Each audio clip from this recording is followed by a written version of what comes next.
कैसे हमको पता चलेगा कि आत्मज्ञान हमको हुआ है या नहीं हुआ है, इसके लक्षण क्या है?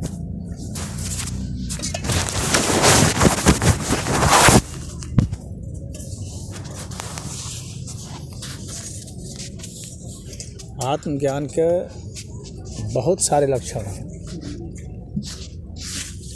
लेकिन मोटे तौर पर इतना यही समझ लेना चाहिए कि जो समाज में जो देखते हैं सामान्य लोगों का जो व्यवहार होता है, तो इस व्यवहार में जो भाव छिपा रहता है, उस भाव में बहुत अंतर होता है, ठीक उलट हो जाता है। व्यवहार तो कुछ कुछ वैसा ही लगेगा देखने में, लेकिन भाव में परिवर्तन होता है, विचारों में परिवर्तन होता है और शारीरिक लक्षणों में भी परिवर्तन होता है।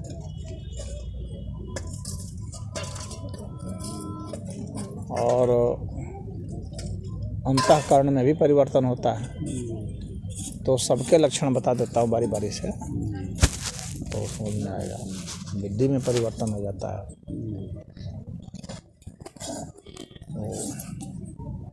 पहले शरीर के लक्षण की बात करें।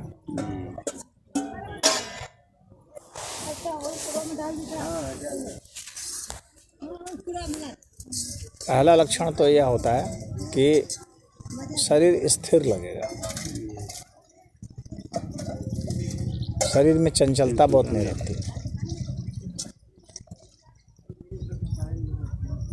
जैसे आम लोगों की आंखें जितनी तेज नाचती हैं, शरीर जितना तेजी से वो होता है, वैसा नहीं रहता है, स्थिरता रहती है। ये नहीं कि हाथ हिल रहे हैं खूब, पैर हिल रहे हैं खूब, मतलब कि जो नियंत्रण के बाहर होते हैं वैसा नहीं होता। वाणी में भी लक्षण आ जाते हैं। वाणी बहुत सधीविल वाणी होती है और अनावश्यक व्यक्ति नहीं बोलता है। फिर शरीर में उसके जो है गंभीरता रहती है, चेहरे पर और शरीर से गंभीरता झलकेगी। छिछले बयान, हल्के बयान वो व्यक्ति नहीं देता है, ना उसके छिछले भाव होते हैं। वो अलग बात है, कभी हंसी मजाक कर दिया वो बात दूसरी है, लेकिन वैसे क्षण कम होते हैं। और शरीर का जो ये भौतिक तत्व है वह घट जाता है, पंचभूत उसके जो है कुछ घट जाते हैं, यानी ज़्यादा मोटा शरीर नहीं होगा। तो जो भी व्यक्ति बहुत मोटा लगता है वो, तो उसको तो समझ लेना चाहिए कि ये संत तो है ही नहीं, निश्चित नहीं है, क्योंकि उसका शरीर तो स्थूल होने का कोई मतलब ही नहीं। जब उसका ज्ञान सूक्ष्म हो गया है, बुद्धि सूक्ष्म हो गई है, मन सूक्ष्म हो गया है, सब सूक्ष्म हो गया है, तो शरीर भी सूक्ष्म होगा। बात समझ में आ रही है ना? जी। तो बहुत सारे देखोगे ऐसे बहुत मोटे मोटे टाइप के महंत तो हो सकते हैं, संत नहीं होगा। हाँ, तो उससे समझ जाना चाहिए कि ये भोगी टाइप के आदमी है, भोगी प्रवृत्ति का है। भोगी प्रवृत्ति ही बहुत स्थूल हो जाता है। उसे अपने भोजन पर भी नियंत्रण नहीं रहता, कितना खाना है, कब खाना है, कैसे खाना है। तो ये सब लक्षण उसमें आते हैं। जो संत होते हैं वे पतले दुबले होंगे। तो सबसे पहले शरीर से पहचानना चाहिए। पहला छांटना तो शरीर से ही करना चाहिए, छांटने का क्रम। मोटा होता है तो हटते जाइए वहाँ से, जहाँ जहाँ मोटे दिखते हैं लोग हटते जाइए। ये सब महंत लोग हैं, मठाधीश्वर है सब, ये पैसा खाने वाले लोग हैं, इसलिए मोटा हो गया। दुनिया में जितने अमीर हैं सब देखोगे सब मोटे ही रहेंगे, पतले बहुत नहीं रहेंगे। और अगर मोटा नहीं है तो फिर बहुत गठीला होगा। बात समझ में आ रही है? शरीर जो है बहुत गठीला होगा। वो उसी अर्थ में पतला हो सकता है जब वो रोगी ही हो। अगर रोगी हो तो पतला हो सकता है। क्योंकि रोग के कारण जैसे किसी को कोई रोग हो गया है, डायबिटीज हो गया है, कोई बहुत सारे इस तरह से रोग हैं जिससे शरीर अपने आप ही पतला हो जाता है। तो भोगी प्रवृत्ति का होने के बावजूद भी शरीर पतला हो सकता है जब कोई वो रोगी ही हो इस टाइप का। तो वैसी स्थिति में क्या होता है कि फिर जो है शरीर, चेहरे पर चमक नहीं होती है, या तो बदन गठीला होगा, एक्सरसाइज वगैरह खूब करके बदन गठीला बनाया जा सकता है। तो गांठ का मतलब हो गया तनाव हो गया, तो वो अभी एक लक्षण है, तो उस लक्षण से पहचान सकते हैं। गठीला बदन नहीं होना चाहिए और मोटापा भी नहीं होना, तो भी नहीं होना चाहिए, या कृशकाय भी ऐसा नहीं होना चाहिए कि चेहरे पे चमक ही नहीं हो। अगर कृशकाय है और चेहरे में कोई चमक नहीं है, ओज नहीं है, तो इसका मतलब भी है कि हुआ नहीं। पतला हो लेकिन चमकदार हो, ये लक्षण होना चाहिए। इसमें रोशनी हो, गंभीरता हो, श्रृंखलता नहीं हो। हाँ, शांत स्वभाव हो। हाँ, अस्थिरता हो, बहुत ज़्यादा इधर उधर उछल कूद नहीं करता हो। उछल कूदने का जब समय होगा तो उछल कूद करेगा, लेकिन सामान्य रूप से जब बैठ रहा है तो भी छटपटा रहा है, वैसा नहीं होता है, शांत होता है।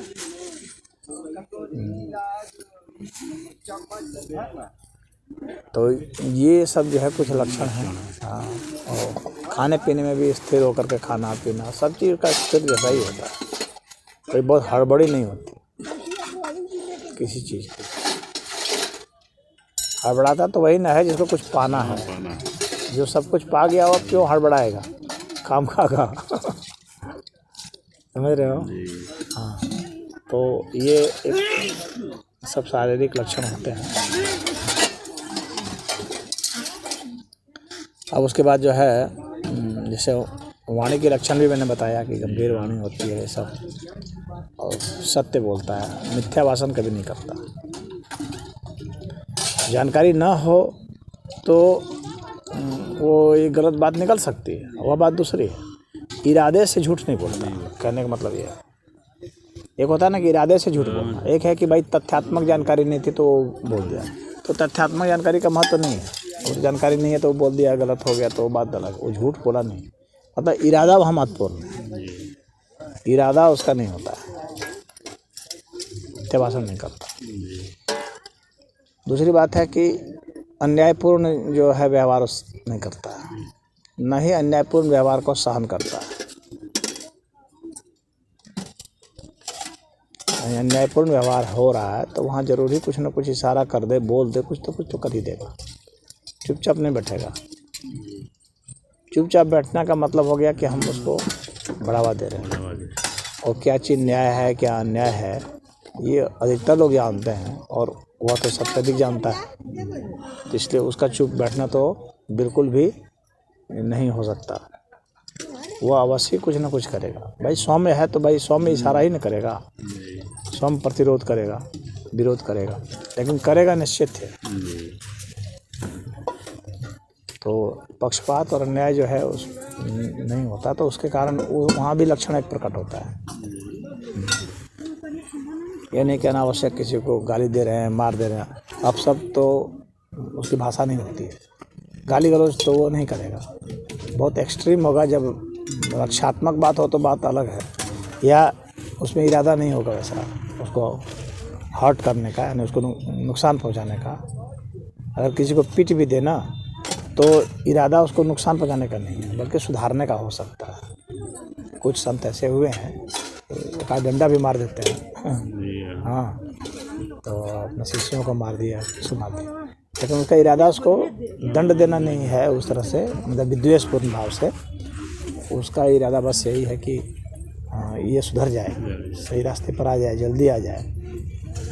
हाँ, धीरे धीरे भी सुधर सकता है, जल्दी सुधारना है तो कुछ दंड भी देना पड़ता है, ताकि कुछ लोग ऐसे होते हैं इस प्रवृत्ति के दंड के नहीं मानते, कि बिना दंड के उसको समझ में भी नहीं आता है कि वो गलत कर रहा है, तो वैसे को देते हैं, दंड देते हैं।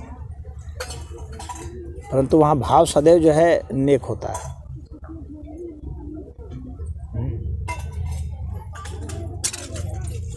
और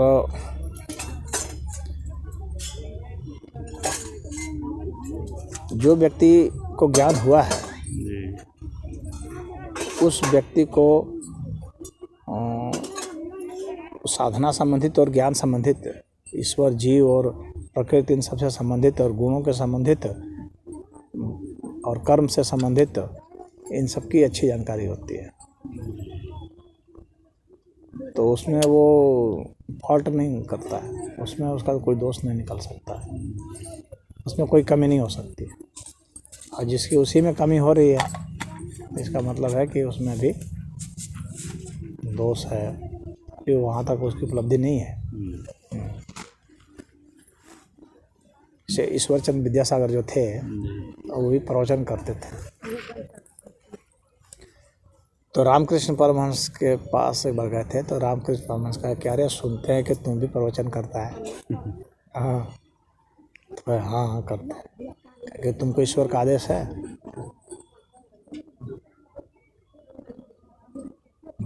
जब तुम्हें ईश्वर का आदेश नहीं है, तुम क्यों करता है? तुम करेगा तो उल्टा पुल्टा बताएगा, गलत सलत बताएगा, लोगों में भ्रांति फैलेगी। जब जटिल प्रश्न आएंगे ना, उस वक्त जो है आदमी अपना बचने के लिए उस वक्त वो नहीं उत्तर दे सकेगा। जटिल प्रश्न है, हल्के फुल्के प्रश्न तो मान लो कि इधर उधर से पढ़ लिया तो भाई जान गया, लेकिन जब जटिल प्रश्न आएंगे तो फंस जाएगा, नहीं उत्तर दे पाएगा। इसीलिए परमहंस कहते थे कि जब तक ईश्वर का आदेश नहीं हो तब तक प्रवचन नहीं करना चाहिए। अगर आप करेंगे तो फिर आप समाज को भ्रमित करेंगे और स्वयं भी भ्रमित रहेंगे, स्वयं भी आपके साधना में बाधा पड़ेगी। लेकिन अक्सर क्या होता है कि लोग थोड़ा बहुत कुछ कर लेते हैं और बोलना शुरू कर देते हैं, यश की कामना से, धन की कामना से, यानी वहाँ सारे लोभ आ जाते हैं, हर तरह के लोभ मोह आ जाते हैं, उससे भी शुरू कर देते हैं। तो ये संत में लक्षण नहीं होता। संत तभी प्रवचन करेगा जब उसको ईश्वरी का आदेश है, अन्यथा चुपचाप बैठा है वो, उसको कोई मतलब नहीं है। दुनिया को ज्ञान देना है नहीं देना, ये तो ईश्वर निर्णय लेंगे।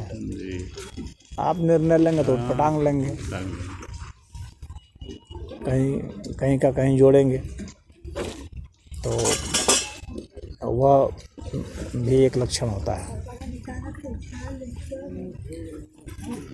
और ये जितने विकार बताए गए हैं, लोभ मोह क्रोध, हाँ वो कपड़ा थोड़ा सा हमको दे दीजिए।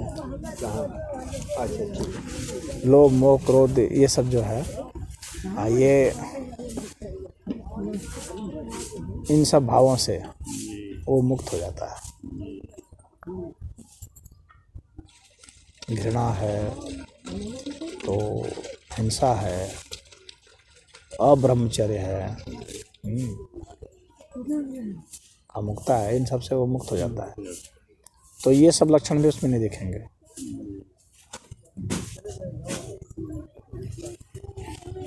उसके जो भी स्पर्श होते हैं पवित्र स्पर्श होते हैं। हाँ भाई, अपनी पत्नी के साथ तो व्यवहार तो भाई अलग होगा, तो वो बात दूसरी है, लेकिन अन्य के साथ जो है उसमें अलग होंगे। तो ये लक्षण भी आपको देखना पड़ेगा।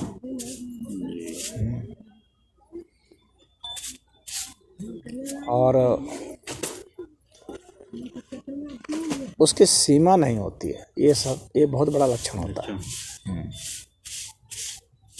क्योंकि अधिकतर लोगों को आप देखेंगे जो कर रहे हैं, उनकी एक सीमा होती है, किसी सीमा में बंद करके, जैसे अपने संप्रदाय की सीमा में बंद करके भी कोई बात बोलेगा।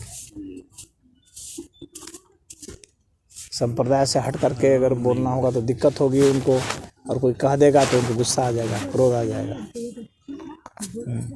तो जो संप्रदाय की सीमा में बन जाता है वे सब ज्ञानी पुरुष नहीं होते। वे अपने संप्रदाय के ज्ञानी हैं, लेकिन आत्मज्ञानी और परम ज्ञानी जो होता है वह परमात्मा का ज्ञान उनमें नहीं होगा, अपने संप्रदाय की जानकारी तो होगी। तो यह भी एक होता है कि उनकी सीमा नहीं होती, वे सीमा में बंद करके नहीं करते, इसीलिए वो जो है वो सांप्रदायिक नहीं होते। धार्मिक होते हैं, सांप्रदायिक नहीं होते। और अधिकतर जितने भी संत हैं वे सांप्रदायिक होते हैं। कहीं ना कहीं उनका मोह पकड़ा रहता है संप्रदाय के चिन्हों से, संप्रदाय के इष्ट से, संप्रदाय के वस्त्र से। ये जो है ना, ये चिन्ह से उनका मोह जुड़ा रहता है, इसीलिए वो परम मुक्त नहीं होते हैं। परम मुक्त होना एक बहुत बड़ी बात होती है। वो परम मुक्त नहीं होते हैं। वो कहीं ना कहीं, जैसे मान लीजिए कोई तिलक लगा रहा है, कहेगा आज आप ऐसा तिलक मत लगाइए आज आप ये वाला तिलक लगाइए। जैसे शैव वाले हैं, कहा आज वैष्णवी वाला लगा लीजिए। हाँ, तो वो नहीं लगाएंगे, नहीं लगाएंगे। हम लोग में ये बताया गया है, हमारे गुरु जी ये बताया। हाँ, तो हम ये लगाएंगे, हमारे संप्रदाय में ये चलता है, तो वो ऐसा करेंगे। तो वहाँ पर कुछ ना कुछ अर्थ में उनका वैष्णव द्रोह झलकता है ना। तो उसी तरह वैष्णवियों को कहा जाए, चलो आज जो है तुमको नागा रहना है, आज नागा बन जाओ। हाँ, चलो भभूत लगाया जाए, ऐसे किया जाए, तो उनकी हिम्मत नहीं पड़ेगी कि भभूत लगा करके नंगे नागा की तरह रह करके घूमे। इसका मतलब कहीं ना कहीं दिमाग अटक रहा है, कहीं ना कहीं दिमाग में अटकाव है। वो सब लक्षण प्रकट होते हैं कि अभी ये मुक्त नहीं है, ये अभी चिन्हों से ही अभी आगे नहीं जा पाया है। बात समझ में आ रही है? ये चिन्ह में ही फंस गया है। अभी कोई त्रिपुंड में फंस गया है, तो कोई वैष्णवी चिन्ह पर, कोई इसमें। ये भी एक लक्षण होता है जिसको आप पहचान सकते हैं। मुक्त व्यक्ति और फंसे हुए व्यक्ति में बहुत अंतर होता है, और आदमी का बहुत सूक्ष्मता से निरीक्षण करे तो उसको देख सकता है, पहचान सकता है। और उसी तरह से स्थान विशेष से भी किसी का मोह रहता है, स्थान विशेष से भी मोह रहता है। जैसे शंकराचार्य जी हैं, उदाहरण के लिए जो शंकराचार्य जी लोग हैं, उनको वो जब बैठेंगे चांदी के ही सिंहासन पर बैठेंगे, वो कहेंगे यार भुइयां में जरा बैठो तो जरा हाँ, तो डिस्टर्ब हो जाएंगे। ठीक है, जैसे हम लोग जमीन पर बैठे हैं, वो जमीन पर नहीं बैठ पाएंगे, उनको तो सिंहासन ही चाहिए, सोने का सिंहासन हो, चांदी सिंहासन हो। तो इसका मतलब स्थान विशेष से जिसको फर्क पड़ता है, उसका ज्ञान जो है वास्तविक नहीं है, तत्वबोध उसको नहीं है। तत्वबोध की बातें वो जितनी कर ले, लेकिन व्यवहार उसका नहीं बता रहा है। तो व्यवहार का जो लक्षण है ना, ये व्यवहार के लक्षण से पता चलता है। उनको कह दिया जाए कि चलो खाओ, तो यहाँ इसके साथ एक ही थाली में खाओ, आज एक ही थाली में खाया जाए, हाँ, तो वो नहीं खा सकता। जो खा सकता है एक ही थाली में, तो हुआ होता है। या वो जो किसी को प्रणाम कर सकता है, अगर उनके व्यवहार से कहा जाए शंकराचार्य जी हैं, सब आपको प्रणाम करता है, और आज आप सबको प्रणाम कीजिएगा तो जो है वो डिस्टर्ब हो जाएगा। एक मौलाना था, मैं उदाहरण दे रहा हूँ, तो बागपत की बात है जी। तो उसने एक हिंदू को फंसा लिया था, हाँ, और उसका धर्म परिवर्तन वो कराने वाला था, पूरा मतलब पक्की तैयारी हो गई थी। संयोग से हमारे से बात हुई, तो अब वो देखा तो हमसे पूछा कि आप किस धर्म को मानते हैं। मैंने कहा मैं सनातन धर्म को मानता हूँ। कहा कि अरे आप लोग तो जो है एक साथ थाली में खा नहीं सकते, आप लोग में भाईचारा नहीं है, कितना वैमनस्य है, भेदभाव है। तो मैंने कहा कि ऐसी कोई बात नहीं है, एक साथ नहीं खाते इसलिए क्योंकि उसमें जो है स्वास्थ्य की बात होती है, लेकिन खा नहीं सकते एक दूसरा मामला है। खाने का तो खा सकते हैं, चलिए मैं खा के दिखाता हूँ किसी के साथ भी, खा लेंगे। मैंने कहा बिल्कुल खा लूँगा। अब मेरे साथ भी खा लेंगे, मैंने कहा बिल्कुल खा लूँगा।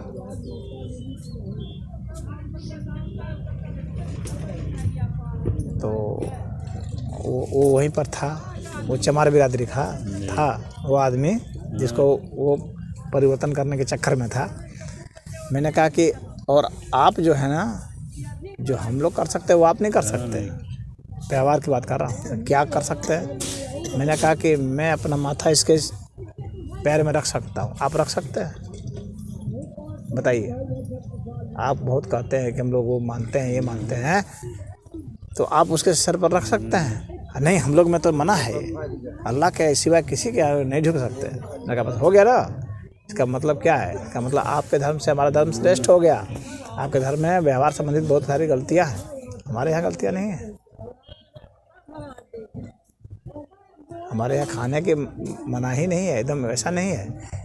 वो तो स्वास्थ्य के कारण बताया गया है कि ये अच्छा नहीं है, एक साथ खाना अच्छा नहीं है, पिता पुत्र का भी खाना अच्छा नहीं है, किसी का भी, क्योंकि एक व्यक्ति में टीबी होगा तो उसके कारण दूसरे में हो जाएगा।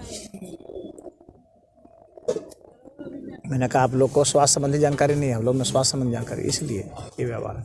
तो यह व्यवहार जो है आप में होना चाहिए। अब वो वहाँ से तो फिर वो तो हटा, वो भागा, फिर अब उसकी आँख खुल गई, अब वो अपना इरादा बदल दिया।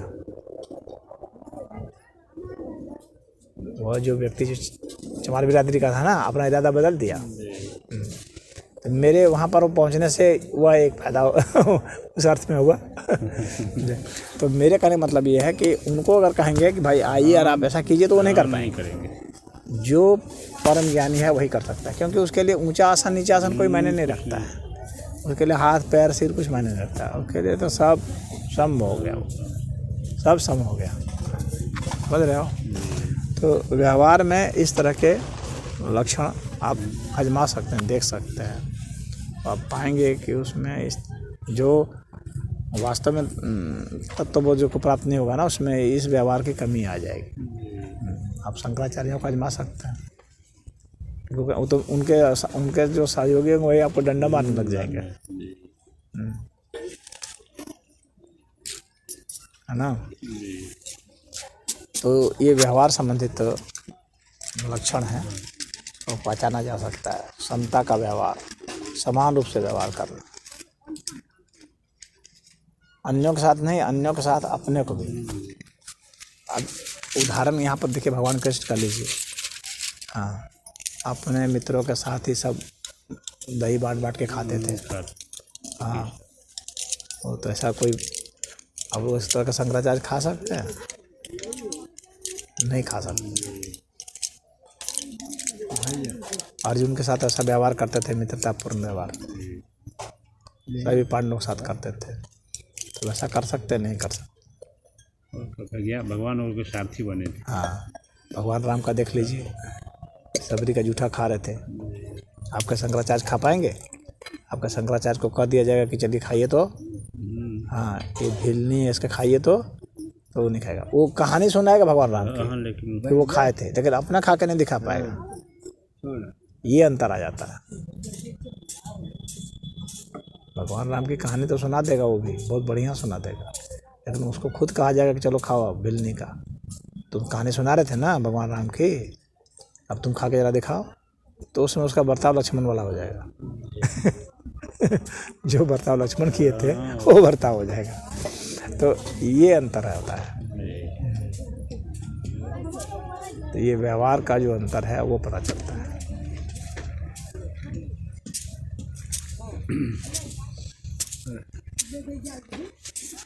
तो उसी तरह से बुद्धि का भी बहुत अंतर है। बुद्धि गम में जो बातें हैं उसमें उसकी विश्लेषण शक्ति, तर्क क्षमता उसकी बहुत बेहतरीन होती है। तर्क में से कोई नहीं हरा सकता, क्योंकि उसको सब तथ्य मालूम है ना। तो तथ्य में मालूम है तो तर्क में वो कभी नहीं परास्त होता। कोई भी ऐसा संत नहीं हुआ जिसको कोई हरा दे तर्क में, आज तक कोई नहीं हुआ, चाहे वो पढ़ा लिखा हो चाहे नहीं पढ़ा लिखा हो। अनपढ़ भी रहेगा तब भी। हाँ, जैसे कि रामकृष्ण परमहंस अनपढ़ थे, उनको कोई नहीं हरा पाया। वो अध्ययन भी नहीं किए होंगे कोई पुस्तक रामकृष्ण परमहंस। वो ऐसे ही मतलब कोई अपना आ गया, अपना कुछ कह रहा है, हाँ सुन रहे हैं, वैसे ही सुन करके ज्ञान प्राप्त हुआ। हाँ कोई कह दिया तो शास्त्र का सुन करके जो थोड़ा बहुत वो जाने, लेकिन उनको अपने से ज्ञान था। वो बता देंगे ना, आप बताएंगे ये चीज़, बता देंगे यहाँ पर ये गलत है। वो भले पढ़ा नहीं है, लेकिन वो जानता है कि कहाँ पर कौन सही है कौन गलत है। ये अंतर होता है, ये बुद्धि का अंतर होता है। चाहे कितना भी अनपढ़, बहुत सारे संत हुए जो अनपढ़ रहे हैं, लेकिन कभी भी वो तर्क में नहीं आ रहे, कितने भी रहे।